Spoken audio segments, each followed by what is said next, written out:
Do you reckon that wanting to change your grocery shopping habits is actually enough to save you money, to bring your food bills down, or help you eat more healthily? Well, you'd probably agree with me that the answer is no. So in this video, I'm going to show you how to actually change your shopping so that you bring that budget down and keep it down. And I'll give you a hint. It's not just about willpower or even just the stuff you put in your trolley, although both of those things are pretty important. The change you make has to go a bit deeper than that, and that's going to create some challenges for you, and I'll give you my honest take on what they are in a few moments too. So let's go for it. I headed out to a local store to grab a few bits Saturday evening when all the cool people go do their groceries. Now, this isn't my regular store, but it's quite good for wandering around with a camera. Now, one thing it wasn't good for was getting in.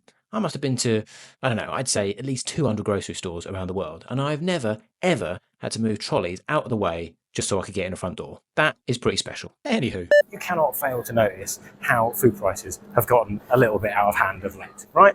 And that's probably why 90% of Americans say they've changed their grocery shopping habits in order to save money. But as we all know, saying it and doing it are not always the same thing. I look back on my life so far and how I shop for groceries. I know that it's very different today than it was, say, 10 years ago. And I'm unrecognisable from the 26-year-old that I was bumbling around the store way back when. And that's nothing to do with hair loss or going grey. But that change, though, didn't happen overnight. Neither did the hair loss either, for that matter, to be honest. But I dropped the ball plenty of times along the way. And I'm sure, like me, you've got to the store before now, determined, absolutely determined that this was the week you were going to stick to your budget. You know, you were going to put nothing in the trolley that wasn't on your list. And then you get home with another mountain of snacks and enough junk to keep a student dorm going for like a month, right? Well, like I said, I've been there. And it wasn't until I changed my shopping system that I actually started winning and beating that budget. And that system has to begin long before you're walking up and down these aisles. So the first thing I realized was that hitting my budget started way before I even set foot here in a store. So it starts, like a lot of things in life do, with a plan. And as you get more familiar with this way of shopping, there are loads of things you can do, but the essentials for me are know what's in your pantry, in your fridge and your freezer. Now that doesn't really need a lot of explaining, I don't think, but lots and lots of people don't do it. And they're just shooting in the dark then, buying stuff on a whim when they get to the store. And the second essential is to plan ahead and get thinking more about what you've got going on through your week, being more aware of what food you have in your house and what you're using. And very important one, rotate your stock. Now, what I mean by that is if you love pasta, let's say, don't eat pasta 5 days in a row until you've got no pasta left, and then you have to eat rice, which you don't like as much and you don't like cooking. Because then you increase your chances buying convenience food to fill in until you go and buy more pasta.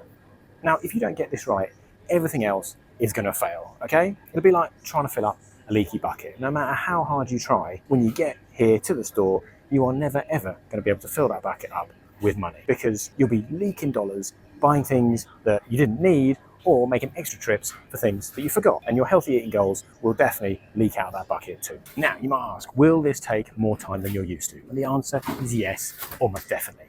You're going to have to adapt to that, but know this, over time you're going to get more accustomed to it. What ingredients you're using the most, how long things tend to last you, all of that stuff is just going to become more familiar, and that will make the process easier and quicker as you get more proficient. Now, obviously, at some point, you are going to end up here in a grocery store. And to begin with, most of us probably kind of see this as where the action happens, right? It's the shopping phase. This is where the fight really begins to keep our hands off the bad stuff. Like that. Stay away from all the eggsy stuff and the stuff that we don't need. And obviously, there is some truth to all of that, because right here, you've got tens of thousands of products all beautifully laid out, all marketed impeccably and all looking very enticing. And all, you know, I love that peanut butter thing with caramel, and I've worked so hard all week and I deserve a treat, and all that kind of stuff. And I've been down that road so many times, and that aisle, of course, which I don't do anymore. So you will need to change your mindset. First off, as a general rule, stay largely out of the middle of the store. Now, there are obviously some specific ingredients that you'll need to dip in and out of that middle of the store for, but from now on, you're going to spend most of your time shopping the edges of the store. And why is that? Well, that's because that's where you're going to find the whole foods, the meat, the produce, the eggs, until they move them to aisle 17 for absolutely no reason whatsoever. But you will never again traipse up and down every single aisle the way these cheeky grocers would like you to. Now, if you've got your planning right, you'll start to think more about ingredients than meals. And that will naturally take you away from those parts of the store that are going to blow your budget and going to put ultra-processed, chemical-laden stuff in your cart. All of which is to say, you have the potential to shave probably something like 15 minutes off your average shopping trip every week. Now that adds up to 13 hours a year, which is kind of like 2 extra days off work just for being more organised and by changing how you treat that shopping trip. From now on, folks, it's a strategy, it's a mission. It doesn't mean you can't take some enjoyment from it, but thinking about the beautiful food you're going to be making when you get home should make that whole thing a little bit more enjoyable in itself. But let me balance that time saving with this before we move on. See, you need to be willing to compare prices in different stores and not just keep coming to this same one that you like. And that's all going to take a bit more time. Loyalty to one store, I can assure you, is very, very, very unlikely to offer you the best value overall, no matter what kind of points or rewards they're offering you. I even had a comment from one lady recently who said her sister buys things she doesn't even need just to get those points. Now that to me sounds absolutely bonkers, but I bet she's not the only person that does that. It should. So anyway, get in, get out as quickly as you possibly can, and then be prepared to reinvest some of that time in another store so you know you're getting the best value every week of the year. Quick word before we crack on to say, if you're enjoying the video, please give it a like, or better still, tap subscribe, and that way the algorithm fairies will be pleased and show it to more people. And that, folks, brings us to the most or least enjoyable part of all of this, depending on how comfortable you are in the kitchen, because this is the cooking phase. And once again, all the good work that you've done in the planning and the shopping phase of your system can and will be undone if you fluff what happens after the store. This was me for a lot of my kind of late 20s and into my early 30s. I did all the other stuff, but then I didn't do things like batch cooking. I didn't commit to having leftovers as part of my weekly diet, and I didn't commit fully enough to kicking the takeout and kicking the convenience food into touch. So my food waste was still very, very high a lot of the time. Now, if you haven't done much cooking before, get yourself some skills. It's very, very easy these days. Quick course on the basics, couple of hours is going to help you no end. And my final tip, ladies and gentlemen, before we get to the crunch on all this, throwing food in the bin or the trash is such an ingrained habit that most of us do not even notice when we're doing it half the time.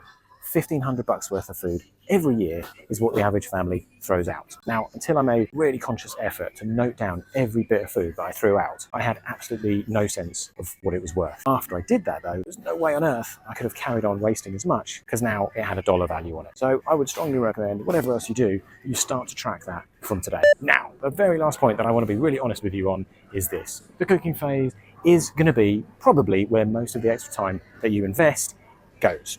And especially if, to begin with, you're not that confident in the kitchen. It's obviously going to get easier, but this will quite possibly be a big lifestyle change for you. And that is actually very exciting when you think about it, isn't it? You know, more money in your bank each week, better food on your table, and to cap it off, this kind of sense of achievement that you're doing something good. And the cost is that time that you're going to invest because you're not living the convenience lifestyle anymore.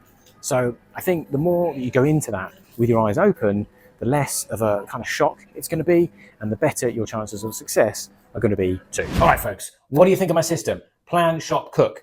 Think it'll work for you?